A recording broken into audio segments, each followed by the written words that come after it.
Voici quelques personnalités qui, par leur renommée ou leurs actes, ont marqué l'histoire de la ville de Lille, et bien sûr de la région. Certaines d'entre elles ont même eu une résonance internationale.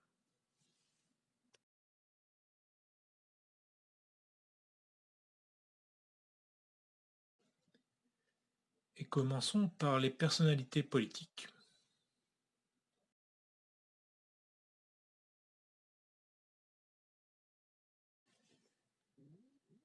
Et le premier de ces grands politiciens, c'est ni plus ni moins que le général de Gaulle.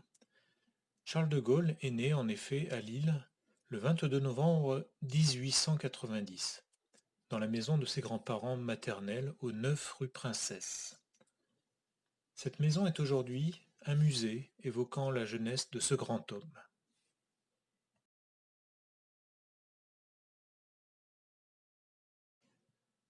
Puis vient le tour de Jeanne de Flandre, encore appelée Jeanne de Constantinople.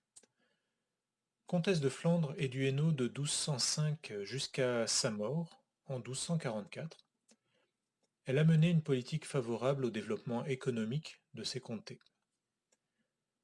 Elle a aussi joué un rôle important dans le développement des ordres mendiants et des communautés hospitalières. Sous son règne, enfin, la place des femmes dans la société et dans l'Église s'est vue nettement améliorée.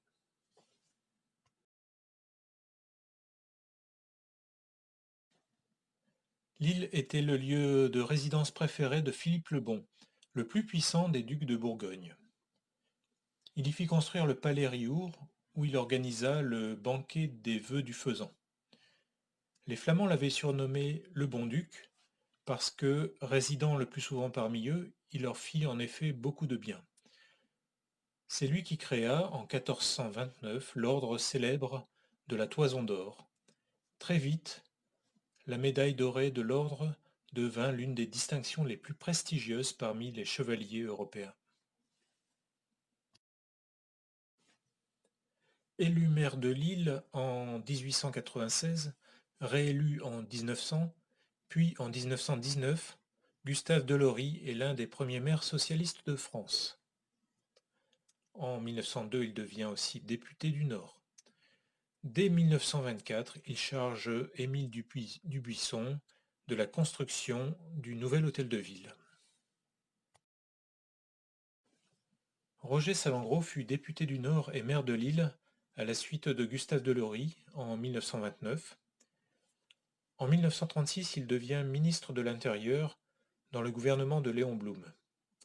Mais il met fin à ses jours en novembre de la même année, après avoir été la cible d'une campagne de presse qu'il accuse à tort d'avoir déserté pendant la Grande Guerre. À Lille sont organisées le 22 novembre 1936 des obsèques nationales qui rassemblent 1 million de personnes.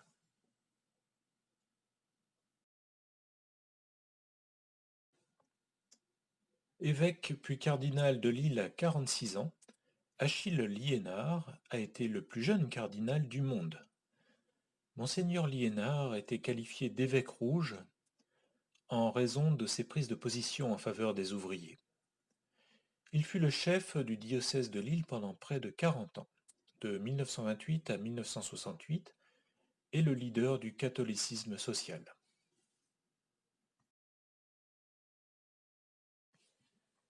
Figure de la gauche, maire de Lille de 1973 à 2001, Pierre Mauroy a été nommé Premier ministre en 1981 par François Mitterrand lors de son premier mandat de président de la République. Il fut le premier socialiste à occuper l'hôtel Matignon durant la Ve République. Il a été aussi député, sénateur, premier secrétaire du Parti socialiste et président de la communauté urbaine de Lille, l'actuelle MEL, Métropole européenne de Lille.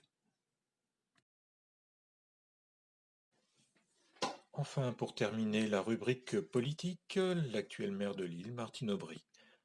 Diplômée de Sciences Po, énarque et fille du socialiste Jacques Delors, ancienne ministre du Travail, elle prend la succession de Pierre Mauroy en tant que maire de Lille en 2001. Elle a entamé son 4e mandat à ce poste actuellement. Certains scientifiques ont aussi marqué l'histoire de notre cité. À commencer par Louis Pasteur, qui fut le premier doyen de la faculté des sciences de Lille, créée en 1854. C'est ici, à la demande des brasseurs, qu'il fit ses premières découvertes sur les fermentations. Cela devait le conduire à ce qui fit sa gloire, la pasteurisation d'une part, et les vaccins d'autre part, notamment celui contre la rage. Une souscription publique réunit en quelques mois une somme de 252 000 francs pour la fondation de l'Institut Pasteur en 1899, institut dont les découvertes sont encore aujourd'hui de renommée mondiale. Élève de Pasteur, Albert Calmette, médecin et bactériologiste, devient en 1895 le premier directeur de l'Institut Pasteur de Lille. Au début des années 1900, la tuberculose faisait des ravages, devenant la première cause de mortalité dans la région lilloise. Avec son ami Camille Guérin, Albert Calmette développa alors un vaccin efficace contre cette maladie, vaccin dans lequel le bacille tuberculeux était émulsionné avec de la bile de bœuf. La méthode de vaccination préventive de la tuberculose par le vaccin bilier Calmette-Guérin, alias BCG, est née en 1921.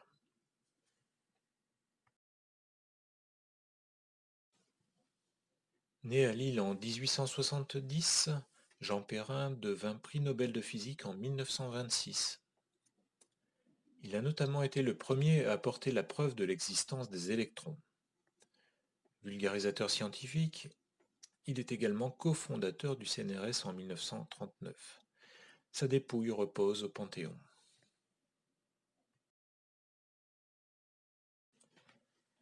D'autres inventeurs plus discrets ont néanmoins compté dans l'histoire de Lille. Sébastien Bottin, pour commencer, fonctionnaire lillois, qui lança en 1804 l'annuaire du département du Nord, créant ainsi le Bottin. Louis Crépel de Lys, commerçant issu d'une famille de cultivateurs, qui trouva la formule pour extraire le sucre de la betterave. Il installa un atelier à Lille et produit le premier sucre d'origine régionale en 1810. Alfred Mongy, enfin, ingénieur de la ville de Lille, il participa à la construction du grand boulevard de Lille-Roubaix-Tourcoing et y plaça en 1909 un tramway électrique surnommé le Mongy. Et nous terminons notre galerie de portraits par nos artistes préférés.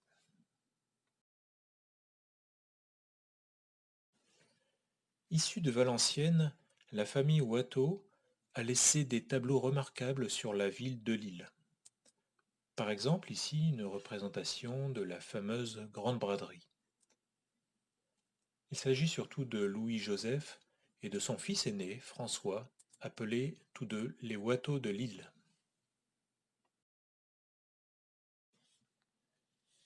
Compositeur d'origine espagnole, apprécié notamment pour la richesse de son orchestration, Édouard Lalo est né à Lille en 1823. Lauréat de notre conservatoire en 1839. Il est surtout connu pour sa symphonie espagnole et sa rhapsodie norvégienne. Il avait à Lille un monument détruit par les Allemands en 1942 pour récupération du bronze.